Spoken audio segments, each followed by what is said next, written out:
Hi, welcome to this lesson on exploring the fingerboard using triads. That sounds really complicated, but triads are a very simple musical idea. So to start with, I'm going to talk about what triads are. Then we're going to find some shapes on the fingerboard that help us find them. And then we'll talk about how we can use them to help find our way around the fingerboard, for playing melodies, for playing chords, just for being free to find our way around the fingerboard. Plus, of course, we can also use them the other way round, using the shapes to find the notes that belong in chords. A triad is a group of 3 notes that form a chord, and you're already playing them because major chords are made up of 3 notes. Minor chords are made up of 3 notes, and there are other 3-note chords as well. Whenever you play a major or minor chord on the ukulele, well, you're playing 4 strings, but there aren't 4 notes in those chords, which means that one of the notes is doubled. So your first little exercise really is to play all the major and minor chords you know and spot the note that you're playing twice. If I play a C chord, for example, I have the note that I'm holding down at the 3rd fret here is the same as the open C string. They're an octave apart, but they're both the note of C. If I play an A minor chord, my 2 outside strings are playing the same note. I've got a high G string, so they're exactly the same note, but if you had a low G, they would still be the same note name, they'd just be an octave apart, like they were in the C chord. So first we're going to have to do a little bit of quite simple music theory. Don't be scared of this, it's just going to tell us how we form major and minor chords so that when we move around the neck we understand what we're doing. If we want to form a major chord, we take the major scale, like this one here. That's the scale of C major, very familiar sound.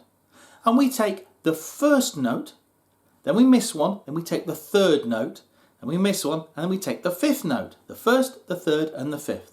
And when we put those notes together, you'll see what we're left with are C, E and G. Well look, here's a C, here's an E, here's a G. Oh, and I need one more so I can strum all 4 strings. Let's have another C here. It's a C chord. We're just playing C's, E's and G's. Those 3 notes are a triad. They are the 3 notes that form a chord. If we wanted to make a minor chord, we just take the 3rd step of the scale and we lower it by 1 fret, or we flatten it by 1 semitone. So we would end up with the notes of C, E flat and G. And if we find those on the fingerboard in a way that we can easily play, we get C minor, because there I have a G, an E flat, another G and a C. 2 G's in that one. That's the only difference between a major chord and a minor chord. That note is lowered by 1 step. Now, of course, those notes don't have to be in order. So what we're going to do is to find 3 shapes on the neck that play those notes in the order of 1, 3, 5, and sometimes we call that 1 the root of the chord. So we might say root, 3rd, 5th. That root note, the first note of the scale, is the one that gives our chord its letter name. So we're going to find one that goes root, 3rd, 5th in that order. Then we'll take the bottom note, the root, and move it to the top, and we'll have another inversion, is what we call it, of that chord, because it will then have the 3rd, the 5th and the root on top. Then we take the new bottom note, which is now the 3rd of the chord, and we move that to the top, and then we end up with the 5th, the root and the 3rd. So we've had them in 3 different orders. We call those 3 different inversions. And as we move those around the neck, we'll start to see how they can tell us a lot about what we're playing, the chord shapes we're going to find, and we can use them as a sort of reverse lookup to find the notes in a chord. We're going to start with the chord of D major. And the reason I'm starting with D major is it fits nicely on the fingerboard. Here's the scale of D major.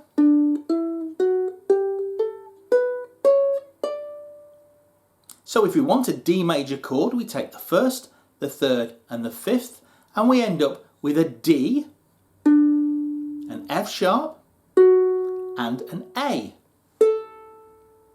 Here's what that shape looks like on the fingerboard. Now for this lesson, though we will come back in a future lesson and fix this, but for this lesson we're just going to stick to the highest 3 strings. We're going to ignore the G string. So on all of these diagrams there won't be anything on the G string at all. We're not going to play it, we're not going to put any fingers on it. In a future lesson we'll look at how we can incorporate the G string, but the problem is that some of you will have a high G and some of you will have a low G, and it can mess up what we're hearing when we're playing if you've got one and I've got the other. But we will come back later and sort that out. So here's the shape that I just played to find those 3 notes. D, F sharp and A. That's the root, the 3rd and the 5th of a D scale.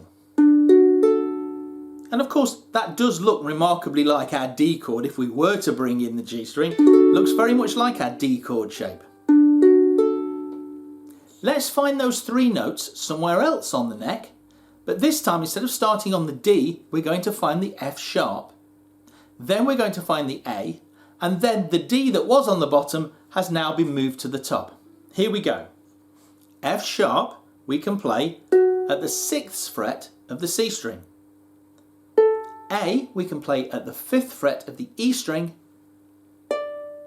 and D we can play on the 5th fret of the A string. So we get this. And that one kind of looks like this D chord shape. Finally, we have to find another inversion. This time we're going to start with the 5th of the chord, the A, then we're going to go to the root, and then we're going to go to the 3rd. And we can find that right up here at the 9th fret on the C string, the 10th fret on the E string, and the 9th fret on the A string. And oh, that looks like a kind of a G chord shape that we've just slid all the way up there, and it is. Now of course, just because we know the notes in a chord doesn't mean we have to play them at the same time. We frequently play chord notes as arpeggios, which just means we play them one note at a time in sequence, like this. Here's a D arpeggio going up, and here's a D arpeggio coming down. And we could do that with every inversion of the chord.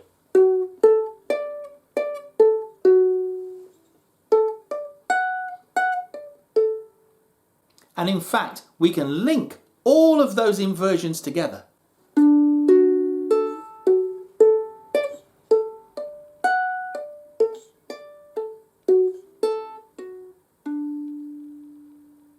That's really helped me move around the fingerboard a lot. I've covered the whole length of the fingerboard there. Okay, let's make that into a D minor. Now we know the difference is the 3rd of our scale of D, which is the note of F sharp, is now going to be lowered by 1 fret or a semitone. So it's going to become the note of F. So all we have to do is remember where that is in our chord and lower that by 1 fret. So our D major went 2, 2, open. And that's in the root position. The root note is on the bottom. So we know the middle note of those 3 is the 3rd. Root, 3rd, 5th. If we lower that middle note, we get this, which does look very much like part of our full D minor chord, because it is. Okay, let's look at the next inversion. Now this one starts on the 3rd, 5th root, so we're going to have to lower the first note of this shape. So instead of 6, 5, 5, we can go 5, 5, 5, which does look like this particular D minor chord shape here, because it is, it's part of it. So now we have one inversion of D minor down here, the root position. Then we have an inversion here. Now this last one, right up here at the 9th fret, we need to shift the top note of that one, because this one has the 5th on the bottom, then the root, and the third on the top. So we take that top one, we have to flip our fingers around, and that makes a shape that looks very much like a G minor chord shape. And that's because it's the same relationship of notes. It's just been slid up the neck. So then we get this D minor arpeggio where we link them all together.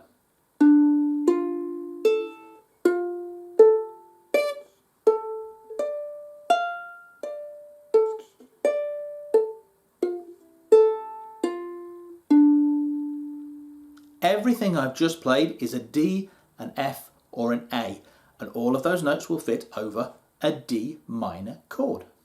Now the thing is, the three shapes we have are always going to be those three shapes, and the note we move is always going to be the same note within each one of those shapes. So let's move around some of those shapes.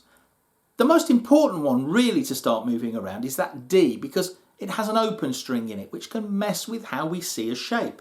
We had 2, 2, open. So let's move that one up. Let's move it up 2 frets, 1, 2, which means we now have to move up that open first string by 2 frets as well. So now I have this shape.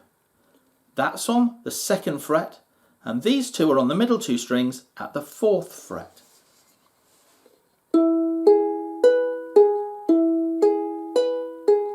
That's a major chord arpeggio. And with that shape, because we're in root position, the note we're going to change is the one in the middle. So if we lower the one in the middle, oh look, that's an E minor chord shape that we already know. That's the minor one. The only difference between an E minor triad and an E major triad is that middle note. That's the major one. Let's have a look at the other shape. Let's move this one downwards.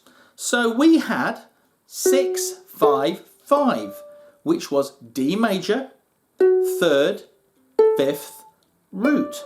But we can play that anywhere. If we lowered it by 2 frets, we'd have this little pattern here, those two on the 3rd fret held down by 1 finger, and that one on the 4th fret. And now, instead of being a D major triad,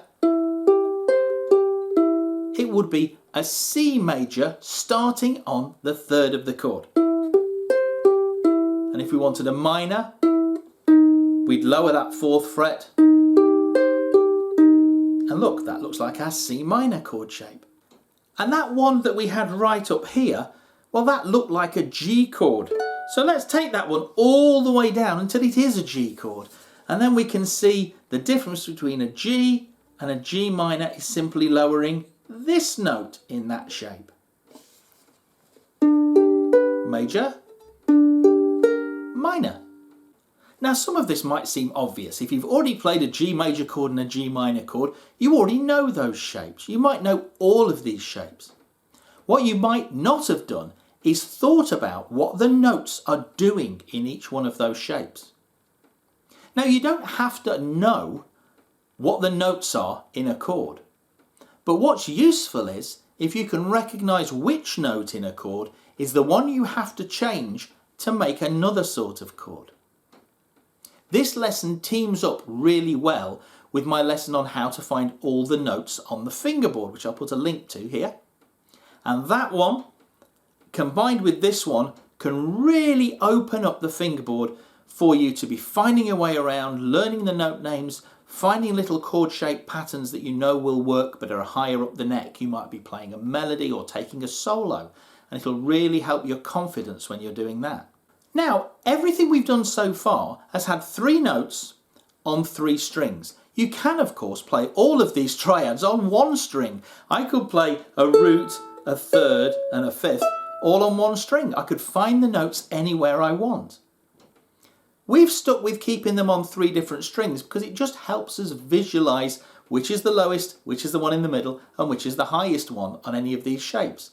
But in a moment we will deviate from that just a little bit, just to give you an idea of how it can be done, as we find a nice little melody that's going to move through a chord progression using notes that belong in those chords. Our chord progression is going to be C, F, C again, and G. All major chords, so we only need to worry about the major chord shapes for this one. So let's find some different places we can play those chords and then link them together to make a lovely line that moves through those and sounds really nice. We can play a C chord like this. Those two at the 3rd fret and this note at the 4th fret. And if you remember, that's the one that has the 3rd, the major minor note, on the bottom. Lovely, that's a C major chord. For an F major chord, we're going to take the one we used for D major down here, the root position triad, and we're going to move that up until it's on the 3rd fret and these two on the 5th fret. So then we're going to have the notes of an F major chord. Now I'm deliberately not telling you the note names in these because, one, as we move around it will get very confusing because each major chord would have different note names and it's going to start getting confusing. But secondly, it's not that important right now. What's important is that we can find where that shape is, and then if we want to work out what those notes are, if we don't already know them, we can look at a fingerboard chart and we can find them because we know where to look because of the shape. But the way we can tell that's an F is that's the root position shape. So the lowest note is going to be F, the note the chord is named after. So all I've got to do is find an F on the 3rd string. C, C sharp, D, D sharp, E, F. There it is. And then I build that shape around it. So that's our F major chord. So far we have C major, F major. Now in our sequence we're going to go to C major again, but we're going to use a different inversion this time. We're going to use the one that looked like our G chord shape. And if we take that one, what we're looking for here, that one has the 5th on the bottom, the root in the middle and the 3rd on the top. So we're looking for a C note on the 2nd string because that's where our root note is. So we take that G shape, it's got a G on the 2nd string, that's the root note, and we can walk it up counting along. So G, G sharp, A, B flat, B, C. Oh, 7th and 8th frets we need to be on, like that. Those two are on the 7th, that one's on the 8th. And lo and behold, those 3 notes are a C major triad, just like these ones. But they're in a different order. And finally, we need a G major triad. Now we had an F major triad and G comes after F. We can just take the one we had for F, 5, 5, 3, and move it up 1 fret F sharp, another fret G, 7, 7, 5. So now we have 4 positions for those 3 chords. C major, F major, C major again but a higher inversion, and G major. And if I play through those, you'll be able to hear the chord progression even though I'm not strumming it, because those notes all build each one of those chords, like this.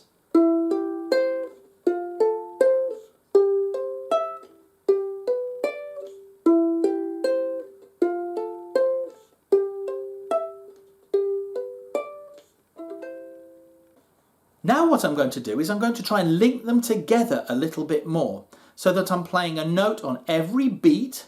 Now that means I'm going to have to repeat one of my notes because there are only 3, but I can go up and start to come down again just to fill up space. And we are going to, in one place, play 2 notes on the same string just to show that you can do it. This is what we're going to do. We're going to go up the first C major triad, and then for the last note, back down again, just 1 step to the 2nd string. 2, 3, 4. Then we're going to move to our F major triad at the 3rd and 5th frets. Now I could come down again here, but my next one is going to be right up here, my next chord inversion. So instead, I'm going to find another note that belongs higher up. I'm going to go root, third, fifth, and then another root an octave higher. And I'll find that at the 8th fret of my first string. So starting on my C string, 5th fret, E string, 5th fret, A string, 3rd fret, and then A string again, 8th fret. That's another F, so I've gone root, 3rd, 5th, root. And that's handy because now I'm in the right area of the neck to do my next arpeggio. And because I've just played that 8th fret there, when I go to the next shape, I'm going to start on that same string, but this time at the 7th fret, down a string to the 8th fret, down a string to the 7th fret of my C string, and then I need one more note. So I'm going to start going back up again to the 2nd string, and then I'm 1 fret above one of the notes that's in my G major arpeggio here. And I've gone 2nd string, 1st string. I'll just go back down again to fill up the notes. And then down to the 7th fret on my C string. So if you look at your tablature, this is what you've got.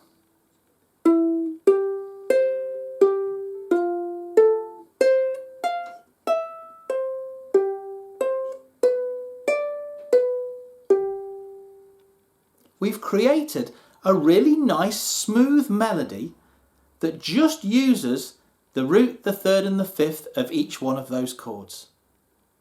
This is how people write melodies quite often. This is certainly a big part of how people start to improvise solos.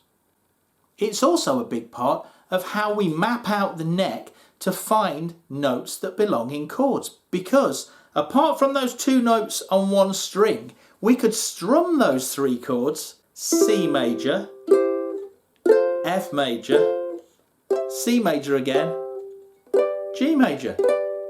Now this might sound really difficult and hard to get hold of, so don't worry too much at the start about what note am I playing. Just start finding the shapes, listening to the sound they make. If you can spot the note that we have to change to make something major or minor, see if you can spot that, and see if any of the shapes remind you of shapes you already play. We will come back to this in a future lesson where we'll look at the G string as well and start finding more arpeggios all over the neck, and we'll start looking at some other kinds of triads as well that aren't major or minor chords. But what you could do is find a simple song that has just a few chords in it, maybe C, A minor, F and G. Nothing more than major and minor chords. Don't have any 7th chords or anything like that yet. We will get to those later, but those aren't triads. They have more notes in them. So maybe C, A minor, F and G, and see if you can find an arpeggio for each one of those chords. And then see if you can find arpeggios for those chords that are quite close to each other on the neck, so that you don't have to take the same shape up or down. Or if you have one chord for a long time, see if you can find multiple places so that you're not just repeating the same notes in the same shape over and over again. Here's an example of what you might do. I'm going to play C, A minor, F and G.